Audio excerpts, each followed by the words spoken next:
All right, what is up, everybody? It is 4 p.m. Pacific. It is Wednesday. That means it's time for another Starfinder Wednesday. Today, we've got a good show for you. I'm excited about this one. We are going to be talking about Undead. We're going to be talking about necromancy. We're going to be talking about zombies. And it all happens in one planet that we're going to be talking about. That's Eox from the Pact Worlds in Starfinder. I'm super excited about that. Our tour guide on today's little mission is going to be none other than Owen K.C. Stevens. Welcome to the show. Thank you very much. I'm excited to have this show. I have always liked Eox, even from when we first got the very first book. Yeah. I thought Eox was a really cool planet. I thought that it was mysterious, you know. And when we started doing these deep dives, when I thought, you know, we should do some more lore and all of those things. This was one of the first ones that I thought we should do this. And I just wanted to make sure we had enough time with people getting used to the new style and all of that sort of thing. And so I'm kind of excited. We've got some good images to show. You have some fun stories to tell. As fun as Undead necromancy can be, I guess. Necromancy can be very fun. And there you go. There is nobody. Is there somebody vaping in the background? Does it look like there's someone vaping? Is there smoke behind me? Are we on fire? The chat is asking if someone's vaping. If you see smoke, we're in trouble. Get ready to run. Last time I was here, it was very smoky outside, but I think we're good this time. That's fair. That is true. Yeah, the air condition was terrible last time. It's much clearer today. So anyway, but first, before we get started, let me go there. Before we get started, I got something I want to show you. A couple, no, there's only 2 microphones plugged in. It's just us. It's just it's just Owen, me, and you folks out there. That's it. There's only 2 microphones plugged in. Unless you're hearing an echo. If you're hearing an echo, then there's another microphone on somewhere. Last time we were talking about some immersion building products that were being built for Starfinder, and it turned out the things that we were talking about were made by the same person. Yeah, it was the same person, and we didn't give them a name check. We didn't do anything for that. I felt really bad afterwards. So what I did was I contacted him. First of all, his name is Craig, and he is a GM over in, I think he's in the UK. A horrifying GM. He is, in fact, at Horrifying GM. Actually, it's Horrifying DM, but, you know, close enough. It's fine. Whatever. Horrifying DM is his Twitter handle. I put together a little slideshow because he has made some amazing immersion building products for the game. I would recommend you go find him on Twitter. He's got some videos on YouTube to see, as far as there's news briefs that he's put together. There's comms that have broken in, and it's video and audio and physical products to help take the Starfinder adventures and really make that something that you can express directly to the players. This is what your player sees. This is what it looks like. This is what it sounds like. And it is very cool stuff. Yeah, absolutely. So there's a little bit of a slideshow happening right now. I would recommend you find them. If you're just a player, I would be a little careful because some of it's made for GMs. Yeah, totally. So some of it is a little spoilery if you're watching all of the things that he's putting out there. But like that breaking news image that you're seeing right now, that's actually a news crawl, and it is great. It works perfectly. So I would recommend you check them out if you're a GM or if you've already played through some of the things that are out there and you're not so worried about spoilers by this point. But definitely go on there and check out some of his stuff. It's really good. I'm trying to stretch for time so we can get all of the different images in there so we see them all. This is also a great place to look for inspiration for stuff you can do for yourself, right? Absolutely. Some of these things might require a little bit of technical expertise, but it's easier and easier to do things like putting together a news crawl or do some home publishing to put together passports and pass outs and snippets. Yeah.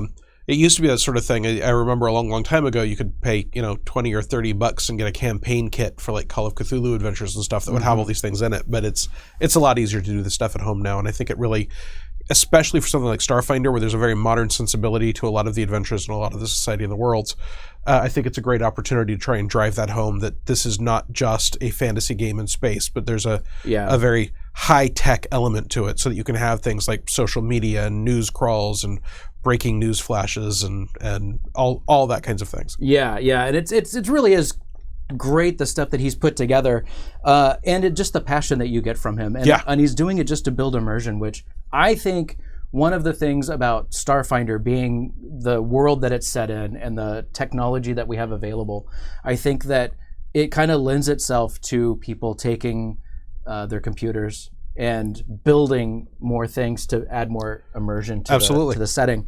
I think that he is doing it great. I think the things that he's doing is pretty wonderful. So, and there are some professional versions of similar kinds of stuff. Sirenscape, who's one of our partners, has done a sound pack for a couple sound packs, I believe, more than two, I mean, for Starfinder that include things like, this is great. Exactly what it sounds like when you're entering the drift. This is exactly what a plasma cannon on a starship sounds like, where we are actually able to work with them and say, yes, that noise right there. That's exactly it. I love the, just the engine noise alone. Yes. Just having that droning in the background. I mean, there's a reason, like, truth be told, I'm not a huge Star Trek fan. I've not seen a lot of Star Trek, but I do know that, when I was growing up, it was on a lot. And even I know in the background there was always that hum, whether you noticed it or not. And it makes a big difference. And things like that, just having that drive engine running the whole time really puts you in that mindset. It's does. Really interesting. So I think things like that are really cool. And I don't know if... just the nature of being able to use a computer and, having a phone and making that's now my comm, and everything. It's really cool when people kind of have fun with it and, do something to build more for the world. For totally. The players, I think it's one of the things that makes it popular is that modern sensibility can apply to it easily and it feels appropriate. Yeah, absolutely. Which brings me to my next point. If you come across anything like that's world building for Pathfinder or Starfinder, feel free. My Twitter handle is right here. Feel free. Send me some stuff. Send me a DM. I think those are open, and or just at me, and I'll see it. I would love to see more of that stuff. So keep your eyes open and send it to me. I'd love to see it. We'll maybe put it on the show. So you never know. All right. Enough of Craig. Thank you, Craig. So let's talk about dead planets. Let's talk about Eox. So the planet we're talking about is Eox. Yep. Eox is the name of the planet. If you're looking in the, is it in the Armory with the Pact Worlds system? Yeah, I believe we have the whole. I believe that's our end paper sort of. Yeah, it's the one that. It's the one that. It's the black one. Doesn't show up very well. It doesn't. Most of it is in the Reddit. Yeah, that's true. The Reddit, Starfinder Reddit. Yeah, for sure. So this planet, we know that it's inhabited by undead. Yes. And some necromancy and all of that sort of thing. How did it get there? What happened? So Eox was originally in a Pathfinder product called Distant Worlds, which James Sutter, who was our original brand manager for Starfinder, was the writer of it back with Pathfinder, where we outlined what the state of the solar system was at that time. And even then, Eox was a planet of the undead, and the exact circumstances under which that happened are not 100% clear because it was cataclysmic, and cataclysms tend not to leave good records. That's fair. But basically, there was a war between the Oxians and the Sarcesians, and the Sarcesians were on a world or two worlds on what we now call the diaspora.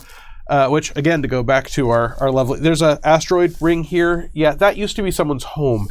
And the Eoxians blew it up. Okay. But it turns out that the weapon they used to blow it up backfired, which is why there is a huge boiling crater of lava on Eox, even now, thousands of years later, post-gap.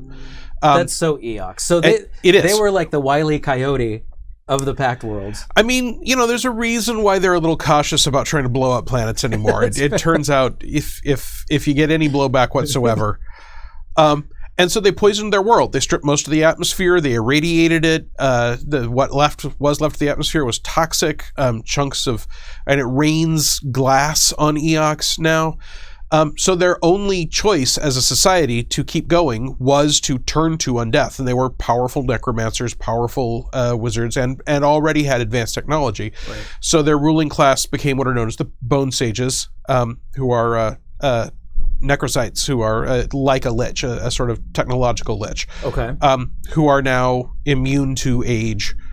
Can live forever, don't need to eat, don't need to drink, don't need air, don't need sunlight. So all those things that they don't have anymore, right, they don't need anymore. So they're playing like on easy mode, essentially. Pretty much. I mean, from their point of view, yeah. I mean, okay. it's you don't have to worry about getting athlete's foot or any. Right. Your back doesn't get bad as you get old, or if it does, you just have the thing replaced with a necrograft implant. You Just cut it off, add another arm. take whatever. someone else's spine. Yeah, Why not? If they're not using it, or maybe even if they are. But that class of undead, that incredibly powerful undead, the Bone Sages, are kind of only the upper crust, the rulers, the elite, the 1% of Eox. Okay, all right. And from there, it goes down through a list of all sorts of undead. We've got corpse folk and bone soldiers and ghouls and some more obscure undead, because the whole population is undead, right? So, right. Okay. we actually had a joke at one point in the Star Chamber that we should call them deathnicities. Deathnicities. Deathnicities. What's your deathnicity, right? Because it's not your species. It's not. You're all undead now. Yeah. It doesn't matter whether you used to be a Vesk or a human or a Lashunta. What matters is, are you now a Morg or a zombie or a ghoul? Right. That's your deathnicity. That's the important thing. In a way, they've moved on. Like Yeah. they're not mired down in those battles. No, they're like, mired down in totally new battles. They've got different battles to worry about. That's fair. And yeah, I do hate it when someone steals my spine. That just for the good and for the upper crust, Right. Like the elite Totally. people, they're like, I'll take that spine now, and it's like, all right. And the more powerful, more self-willed undead you are, the more likely you are to do well on Eox. So they've got their whole native population, but it's also a place where undead from elsewhere are attracted to it, because you will not be hunted down and killed for being undead. Right. That doesn't mean you won't be hunted down and killed. There are all sorts of things that can happen to you on Eox. You never know. Because there's a local power structure, right? The people in power there don't plan to give it up. But if you're a mid-range undead and what you want is a place where you can work and enjoy the fact that it'll exist forever, Right. not live forever, obviously, Eox is very appealing to you. And it has legal protections as a result of the fact that they were the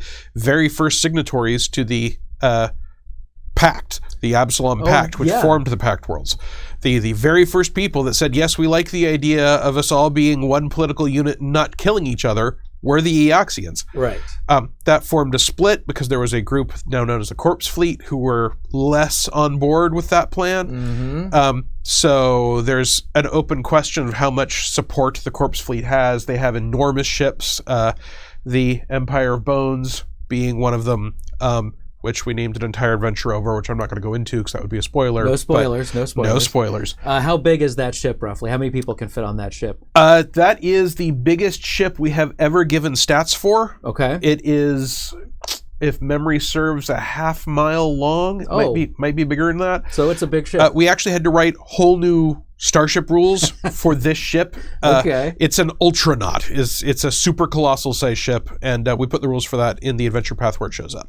An ultranaut. Ultranaut. Yeah, it's not a dreadnought. Not a dreadnought. It's an ultranaut. I like it. That's good. That is very intimidating. You see a fleet of that coming towards you. Yeah, totally. You might just give up your spine. Well, in fact, yes. Here, go ahead and take it. Well, and the thing about things like necrographs of all sorts, I mean, the spine is one choice, but like if you've got heart problems, you could get an artificial heart, or you could get an undead heart. Like something like this, like right? That. So, okay, go ahead. Yeah, I've got questions about this. So no, leap in. Get the questions. So I noticed that there's like stamps on it. It looks like it's not just taken out. No, it's a whole process. This has to go through a thing. Yeah, it has to be done. What is that process? What is that like? Well, so necrografts are their own form of augmentation, so they are similar to Magitech or cybernetics, augmentations of that nature, but it is a blending of technology and necromancy that allows you to not just take the physical utility of the heart, but to take some of the benefits of being an undead. Some of that necromantic energy can be infused in the person that gets it. So, just like if you get cybernetics, you're a cyborg.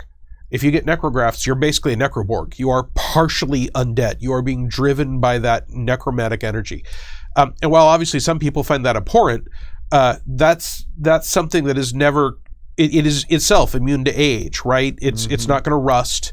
It's not going to rot. It is suspended in a necromantic state. and once it has replaced your organs, you don't have to worry about that anymore, right? Heart disease, undead are immune to disease, so heart disease is not an issue for you anymore. Right, and so then the question that comes up in the chat is, why would an undead need a heart? Fair enough. Well, it depends on your undead, right? If you're a vampire, just because you don't have your own blood doesn't doesn't mean you don't want someone else's blood. And that's fair. When you cut a ghoul, ichor comes out. Morgs may not have hearts, but we know they've got intestines, right? A Panaglian's heart is incredibly obvious when it flies out of the rest of its body and it's dripping there with the rest of its viscera and intestines. Of course. So many undead have hearts, not skeletons, for example.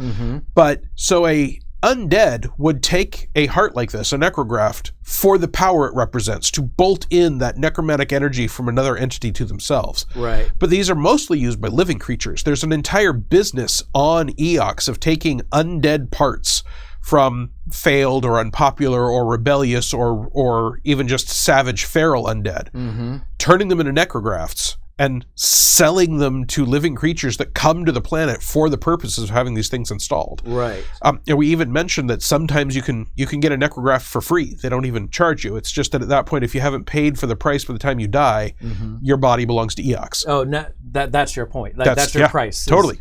Okay, you get me afterwards. But do you live on as an undead, or they put somebody else in that body? Well, that depends on what they would need. Depends, what they need it for, right? First of all, if you're dead but you weren't shot in the heart, your heart, or we've got more than just a heart, right? There are ghoul claws and banshee lungs and all sorts of things. Like, absolutely, limbs yeah, and eyes and totally all kinds of stuff. So it's basically like the Eoxian could look at everybody else as just a buffet, like a body buffet. They're parts. They're spare parts. Yeah. Krob, they have a second-hand shop. Welcome, Krob. So now let's see. If I were to move to Eox, do I have to become? Can I live? So the planet itself can't support life. Fair. But on the other hand, Absalom Station proves that you can have a station floating out in space where space can't support life either. Okay. So it is totally possible for a living creature to exist there. There's only one native area where they support life, and that's the Halls of the Living, where a few of the things that survived and people that have come there to sign up for it are the most popular reality show on Eox. And they have Death Sports and Piece of Life and Big Brother, but when you're voted off, it's out the airlock into the radioactive toxic atmosphere. So that's one possibility. Okay. The people that live there theoretically have the right to leave. But it's like a lot of people, just because you can legally leave doesn't mean that you have any way to buy a passage out or to afford a new place to live. There are people that go there to be famous because it's amongst the most popular broadcasts. They have a undead game show host named Zoe, exclamation point. Zoe. Very popular. And he has his own shows. Is that the guy that produces Live Exploration Extreme? It is. Yes, it is. Very much so. There's also an area called the Lifeline, which has a giant wall around it designed to prevent hordes of undead or the undead eating radioactive Elikoth, which are one of the few faunas to have survived the destruction of their planet. Yeah, those are a handful. Yes. Those things are elephants, nasty business. They're life-draining elephants on stilts, so it's an issue. Yeah. But the Lifeline has 3 cities. It's got a wall around it. It is a specific. It's like a port of entry. It's like the old open trade zone for Eox. So that has domed cities and whole areas and parks for the living to dwell on. So the vast majority of people that go to Eox go there, do their business, get a necrograft, cut a deal, buy death insurance, whatever it is they're doing, and then leave without ever having seen the rest of the planet. There are also people who are archaeologists digging in places like there's a giant black moon, which is literally an asteroid that fell on the planet that has retained most of its shape. There's the pyre, which is built in that giant boiling endless pit of lava, which is one of the primary energy sources of the planet. But in Starfinder, if you've got a multiple thousand-year-old magma pit, that also probably has connections to the elemental plane of fire, possibly the elemental plane of earth. That makes sense. It's a place where you can explore evocation and flame magic. So there's a lot of things going on the pyre. If you are a specialist researcher or scholar, you might even be invited to the pyre under the pyre ruler's control. So like any planet that's got a diverse economy, that just the natural resource is dead people. That's unlike it's not food, it's not wood, it's not air, it's bits of corpses. Yeah. Now I'm thinking the stuff that you're telling me here. 2 things come to mind. Number one, I'm thinking this seems to lend itself to the black market. The blackest of markets. The blackest of markets. Because there's a lot of, maybe not so above the boards trade that could be going on here. Totally. A lot of probably illegal maneuvering as far as getting cyber, Well, and then there's the question of what is illegal. In the Pact worlds, the Absalon Pact has certain requirements on what you're allowed to do, what is and isn't legal, how do you interact with other planets. But most worlds, Eox included, are allowed to largely handle their own affairs. So there are a lot of things like turning someone into a zombie is probably illegal on most of the Pact worlds, right. Whether they want it or not. It's not illegal on Eox. Okay.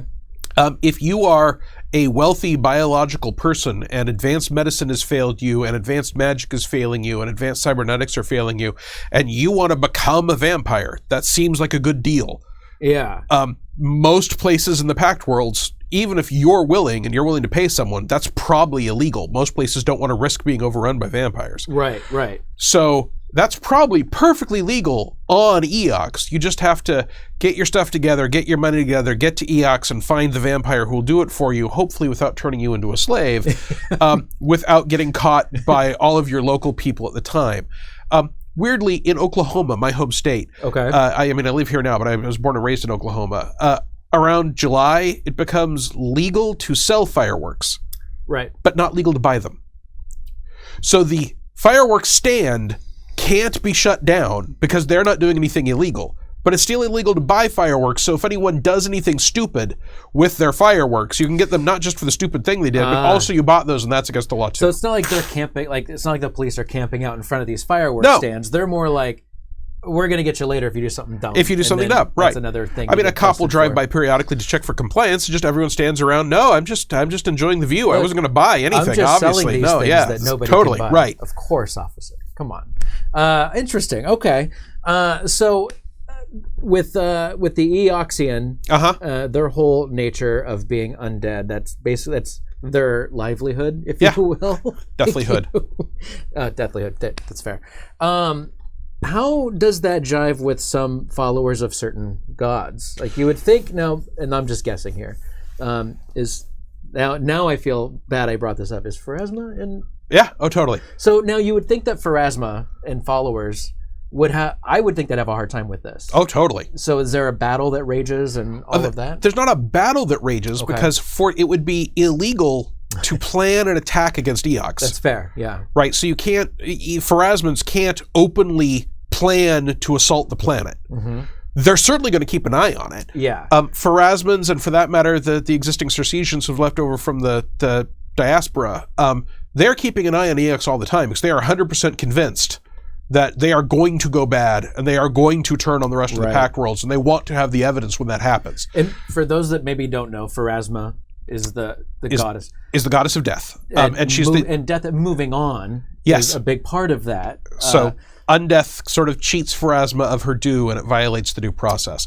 And, we had gods of war in Pathfinder. Mm-hmm. Those haven't necessarily gone away, but in Starfinder, the common god of war is Damaratosh, which is the Vesk god of war. Mm-hmm. But the god of death, the goddess of death is the goddess of death is the goddess of death. If you go to a far-flung planet, there are creatures there who are fourth-dimensional jellyfish that can teleport through space and time. They worship Pharasma as the goddess of death. Death is sort of a universal constant, unless you become undead. And that is the thing that makes that. So, and I believe we even say that there is in fact a church of Pharasma within the Lifeline. That's not for Eoxians to worship at, although any Alibrian, any other native there who's wants to, that is not an undead, would of course be welcome. That is for a base of operations, because that was how they legally put something there. Okay, we're going to have this chapel or this church is going to be there. We're going to have our followers.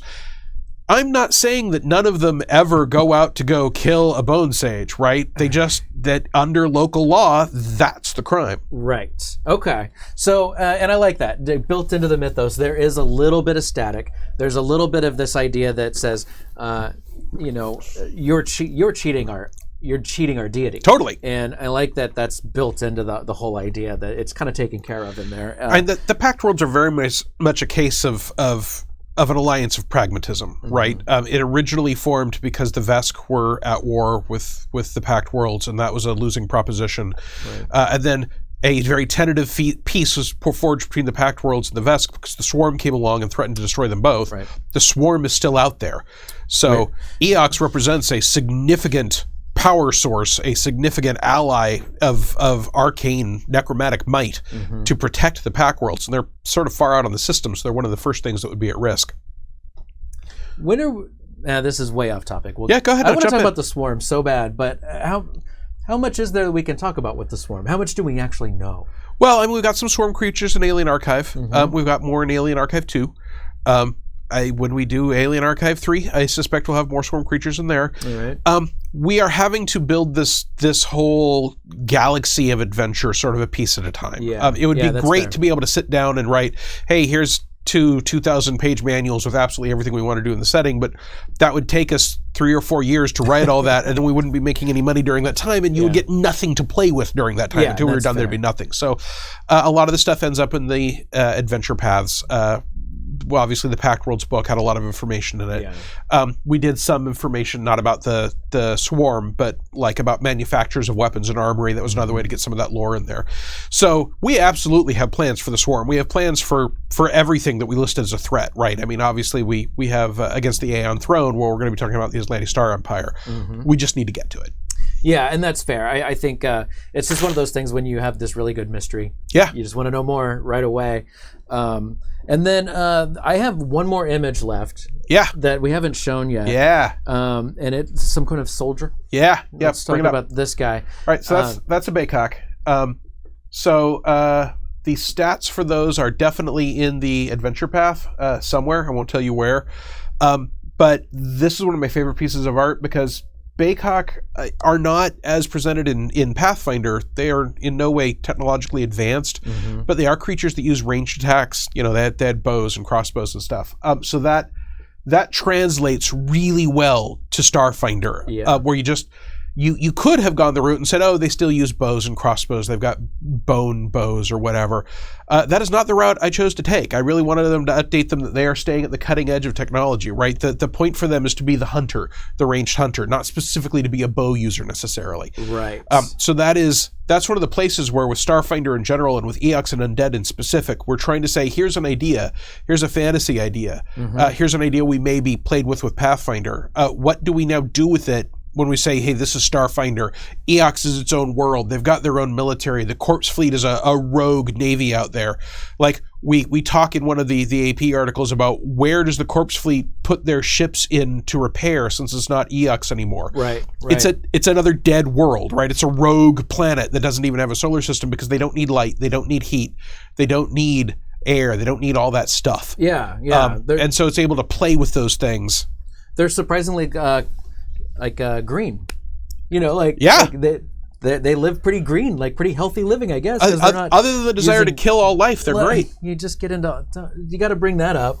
I'm just trying to make a point. Anyway, it's the class bias inherent in the system. It is, yeah, that's true. So for more, and this we're about up on time. Oh yeah. So to learn more about Eox, you can go to the core rulebook. You can go to the Pact Worlds. Absolutely. I did a big long write-up on the Pact Worlds. Absolutely. Is there other places that they could go to learn more?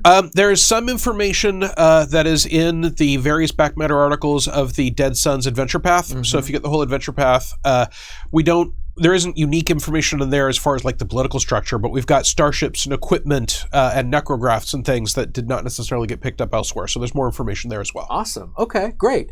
So on that bombshell, everybody in Twitch should hang back. We're going to do some Q&A, so it'll be a lot of fun. I saw some good questions in there. We'll get to those. For those of you joining us on YouTube, thank you so much for joining us. If you would like to be a part of the Q&A, join us on Wednesdays at 4 p.m. Pacific, and we'll be a part of this fun Q&A together. In the meantime, please hit that subscription button, hit that bell notification button, and hit all the little buttons that help you know more about what we're uploading and when we upload it. And in the meantime, for Owen and for Paizo and for me, your old pal Dan, thank you so much for joining us. We'll see you again next time. See ya!